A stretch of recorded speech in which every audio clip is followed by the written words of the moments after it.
Hi guys, follow me on Instagram to never ever miss any of my crazy updates.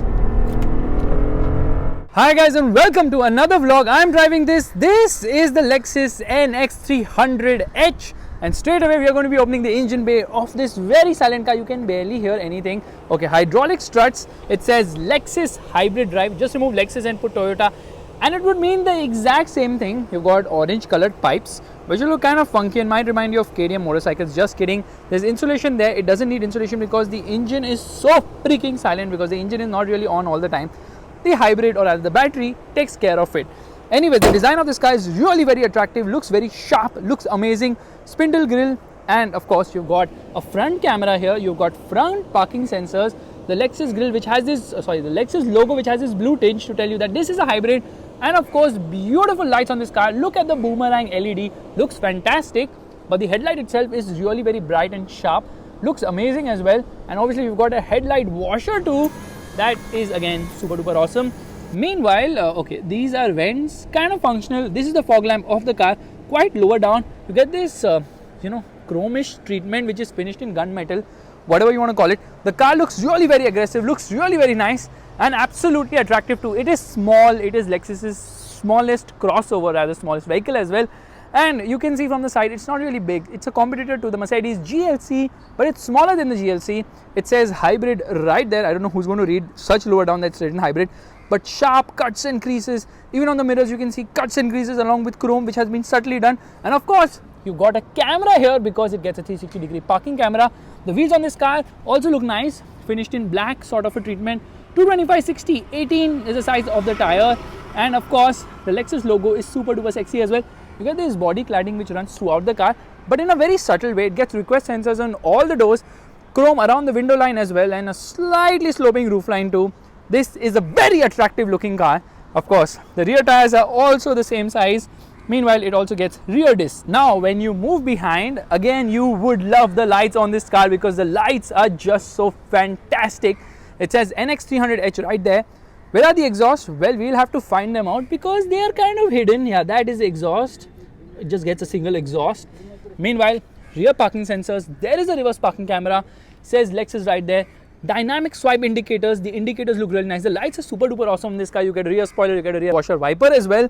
So yes, Lexus has nailed it in terms of the design of its cars. Just imagine, Toyota makes really bland looking cars and Lexus does the exact freaking opposite.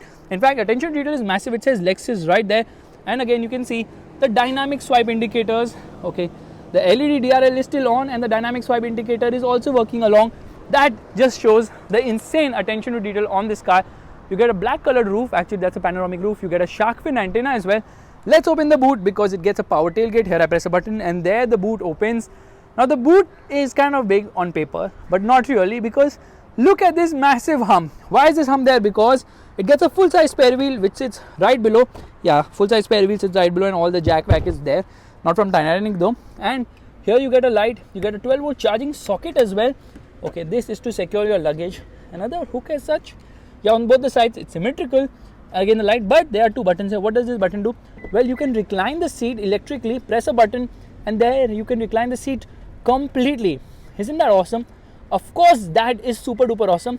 They completely recline the seat. In order to increase the boot carrying capacity of this vehicle, in order to close the boot, press this button and there the boot closes as well. So yeah, plenty of tech in this car. Now this is the luxury trim. This is not the F Sport. The F Sport has some sportier elements.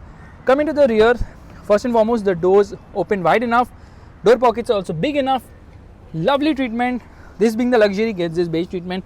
The F Sport has a rather black cabin. Meanwhile, you can see the seats are good. Actually, the seats are great on this car. However, you can recline them by pressing this button there. Recline it further. In fact, I can fold the seat completely flat by pressing this button here. Yeah, there's a button here. And I can, okay, so we're going to make some noise now. Yeah, and now you can completely recline it in order to increase the boot carrying capacity. How much does it increase the boot carrying capacity? Well, plenty to be honest. Yeah, that is a lot. Now, you would expect me to go and sit inside the car, but I will not, because I'll show you another party trick of this vehicle which doesn't make much sense. Hi Nurain, say hi to the camera. Hi. Alright, so you press this button. Okay, there are these buttons. You can see these two buttons. I can actually put the seats back by pressing this button. So, you know what? The controls to move the seats are absolutely every freaking where. Yeah, that's actually a nifty touch. But why would the driver have it this way? Just to fold the person who's sitting in the rear. They don't like them anyways. Let's sit into the rear seat. First and foremost, there's only one problem which I face because of my height. There's not much headroom on offer. Legroom and knee room is actually surprisingly quite decent here. Yeah, that is a decent knee room and legroom. However, under thigh support is not the best. The seat is on the lower side. And headroom, well, my head might just pop out of the roof, but the roof does not open, which is again shocking. Let's close this. Listen to the sound. Excellent build quality. There's a hook, there's a handle. There are AC vents here. Meanwhile, it gets heated seats at the rear. Yeah, it should get ventilated seats too. But then some features are missing in the F Sport, which are there in the luxury. This being the luxury gets most of the features actually. Isofix child seat mounts. You can obviously adjust the recline angle of the seats. There is a center armrest with cup holders too. These are actually quite nice. I love the seats on offer. Plenty of airiness thanks to this massive panoramic roof. But hey, there is a light placement here. And there's a proper seat belt too. Yeah, there's a proper seat belt for the middle passenger. And because the floor is almost flat, 3 people can actually sit inside. What a lovely looking dashboard. I love the dashboard of Lexus cars. They look super duper awesome. But what we'll do, we'll get ahead. And let me tell you something. This car has great quality. Fit finish levels are fantastic. Truly, just look at it. Amazing. Okay. There's good amount of storage space on offer here. All the windows, one touch up and down. Yeah, one touch up and down power windows. Obviously, at this price point, you know, there should be someone who comes and says hi to you also when you're going to roll down the windows. Lock and unlock the door. These are the controls for the outside rear view mirrors. Now, there's a problem. Every time you put the car in park, it will automatically unlock the car. I don't want to get out of the car when I park the car. I just want to sit inside and smell this Lexus, but that doesn't happen, unfortunately. 8-way electric adjust seats. Of course, you can adjust them in a multitude of ways. Seats are really very nice. Good amount of bolstering as well. Now, there are a lot of buttons inside the car which can confuse you, but there's a proper dead pedal. This is to heat the steering wheel of this car, which is absolutely useless in Indian climate. This is for the 360-degree parking camera. This is to open the boot of the vehicle. And these are the buttons to actually, you know, increase or decrease the light intensity. Yeah, you can decrease the intensity of the instrument cluster by pressing this button. So we're going to put it on maximum right now so that the cluster is easily visible as well. Meanwhile, there's this auto trip button. Again, the positioning of the buttons are weird. They had to put so many buttons inside the car. They're like, where do we put this? Well, no idea. Now, first and foremost, let me turn off the air conditioning. It gets a dual zone climate control air conditioning. Am I hearing something? Not really. Steering wheel is nice to hold. It's a very nice steering wheel. And it gets paddle shifters. These are the controls for the audio system. This is for phone call. This is for voice commands. And these are the controls for the instrument cluster, which is kind of basic in this segment at least. There's a digital display in the center, which is for the multi-information display, which you can browse through this button. So yeah, plenty of information on offer, the usual bits, but then it so reminds you of Toyota cars. Okay, I love this display, which is the energy monitor, which shows you exactly what is powering what, which we will talk about when we are driving this car. So you get plenty of information, but this is so Toyota, and the Toyota bits are really a little pissing off at this price point because you're like, okay, you're charging so much, give us something exclusive. So this is very plain and basic. Automatic wipers, automatic headlights, and guess what?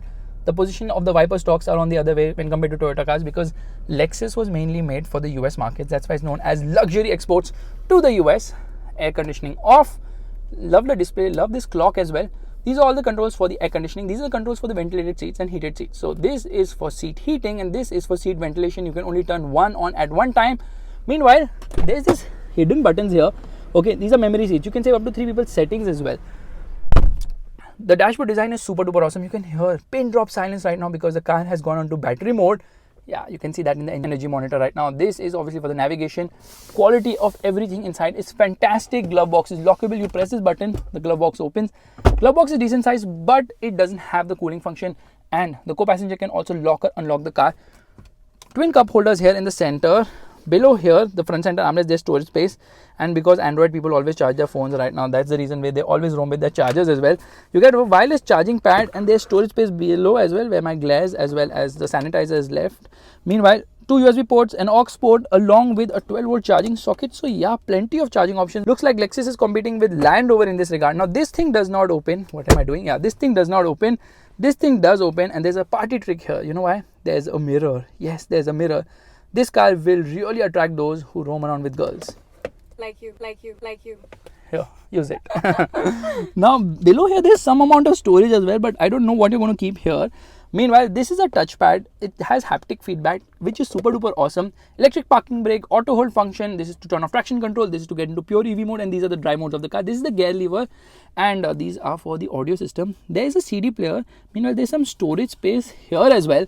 Now this is a 10.3 inch screen, which is very nice, easy to use. In fact, you can just use it like this. gives good amount of feedback to the usual stuff, radio, media, phone, maps, navigation, climate and whatnot. We are going to listen to an audio right away because this gets a 14 speaker Mark Levinson audio system. Piece of cake, no, Turks and cake, yeah. Go and get your friends, we can sneak away, yeah. Audio quality is fantastic as you would expect, and these are actually manual controls for the volume as well as to tune the radio, which is again a nice touch. So yes, the car has fantastic quality. I love the power button also. This is to turn off the car. Obviously, auto dimming inside rear view mirror. You get a mirror along with a light on both the sides as well. This car gets 8 freaking airbags. Yeah, that's right, 8 freaking airbags. Still, the driver gets a handle, which is a good touch. Yeah, seat belt gets the height adjust function too. And the steering wheel is electrically adjustable. Yeah, you can adjust it electrically, both for tilt as well as telescopic functions, which is again a good touch. Now these are the controls for the heads-up display. Can you see the heads-up display? There is the heads-up display. It tells you the speedometer, and it also tells you how you're driving the car, whether you're using too much power, whether you're in eco, whether you're charging the vehicle. It also gives you a gear position indicator, which again is a nice touch. Now of course the wipers work brilliantly well. Plenty of spray on offer here. Let's quickly open the sunroof of the car. Actually, this sunroof is not opening. It's just the sun blind. So I think pure paise nahi diye because the whole thing does not open. At least it should have opened half, but that also doesn't happen. It just opens the sun blind, and that's the maximum fun you can have with the sunroof. The glass should have opened at least. I don't know why it doesn't open as such. Now in order to turn on the lights, very simple, just touch them like this. So beautifully done. Very Jaguar Land Rover-ish. In fact, a lot of stuff seems to be inspired from Jaguar Land Rover in this car. Let's get into reverse right away, and here we are into reverse. That is a reverse parking camera along with a 360-degree view as well. And whenever you turn the steering wheel, obviously this thing also changes. So adaptive guidelines for the win. Now you can obviously change the view there too. It's just a little difficult to use this function because it's like a touchpad and you have to get used to it. Although it gives you good amount of feedback, but still it takes some time to get used to it.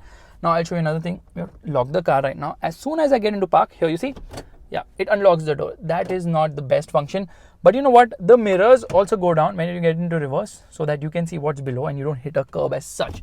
So as you can see, this Lexus NX300H is loaded with a lot of features, great quality, and of course has the feel good factor. But how is it to drive? Well, let's get going right away.